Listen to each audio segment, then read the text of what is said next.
Viruses का general structure और structure of bacteriophage T4 virus काफ़ी आसान और सिंपल सा टॉपिक है। विद इन 3 मिनट्स हम इसे अच्छे से मेमोराइज करेंगे। अगर हम वायरसेस की डेफिनेशन की बात करें तो simply extremely small infectious agents.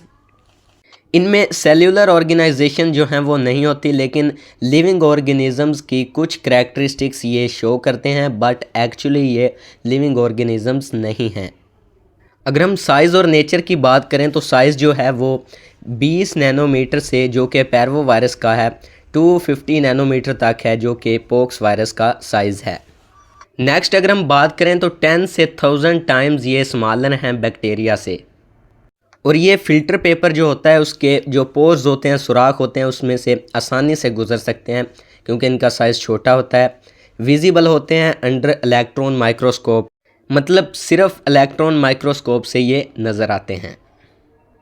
अगर हम वायरसेस के बेसिक स्ट्रक्चर की बात करें तो सबसे पहला पार्ट है कोर, जिसे हम जीनम भी कहते हैं। ये किसी भी वायरस का सेंट्रल पार्ट होता है। ये न्यूक्लिक एसिड का बना हुआ होता है। इसमें या डीएनए होगा या आरएनए होगा। नेक्स्ट पार्ट है जी कैप्सिड। ये प्रोटीन की कवरिंग होती है, मतलब कोर डीएनए या आरएनए के इर्द गिर्द, जो कि वायरस को शेप प्रोवाइड करती है।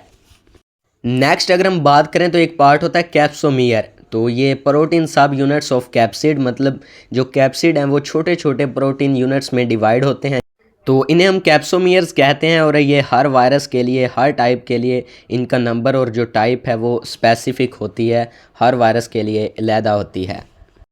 अगर हम न्यूक्लियो कैप्सिड की बात करें तो combination of core plus capsid. अगर हम कोर और कैप्सिड को मिलाकर कहें तो इन्हें न्यूक्लियो कैप्सिड कहा जाता है।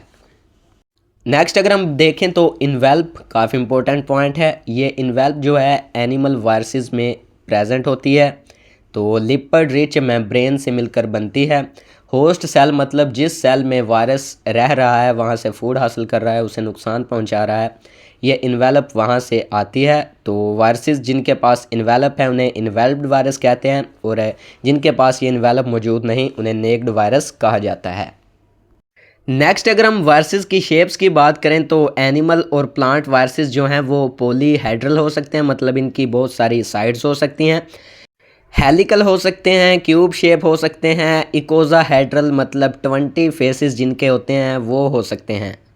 और वो वायरस जो बैक्टीरिया को इन्फेक्ट करते हैं उनमें बैक्टीरियोफेज वायरस आता है। तो ये क्यूबिकल शेप हो सकता है, इकोज़ाहेड्रल हो सकता है, हेलिकल हो सकता है।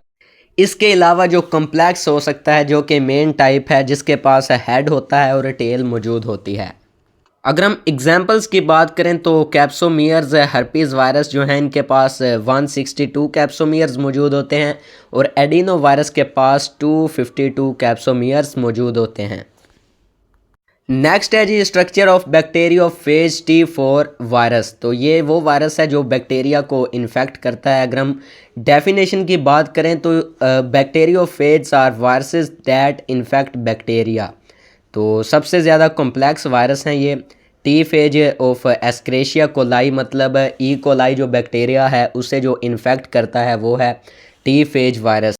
तो इनमें से सबसे ज़्यादा इम्पोर्टेंट है T4 बैक्टीरियोफेज। तो इसका अगर हम स्ट्रक्चर देखें तो हेड जो है, मतलब कैप्सिड। अगर इसकी शेप देखें तो एलोंगेटेड पिरामिड की तरह होता है, हेक्सागोनल, 6 कोनों वाला, प्रोटीन से बना हुआ होता है। टेल की अगर बात करें तो हेड के साथ अटैच होती है। इस टेल के पास एक कोर होता है जिसे इनर ट्यूब कहते हैं, और आउटर जो इसकी कवरिंग होती है उसे शीट कहते हैं। नेक्स्ट इनके पास नेक होती है, एंड प्लेट्स होती हैं जो कि टेल के एंड पर मौजूद होती हैं। 6 टेल फाइबर्स होते हैं जो हेल्प करते हैं इनकी अटैचमेंट टू बैक्टीरिया वाल।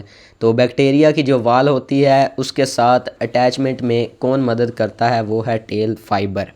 अगर हम इसके इम्पोर्टेंट फंक्शन की बात करें तो जो टेल फाइबर है उसके ज़रिए बैक्टीरिया पर वायरस अटैच होता है, और इसी के ज़रिए बैक्टीरिया में अपना वायरस जो है इंजेक्ट करता है, दाखिल करता है।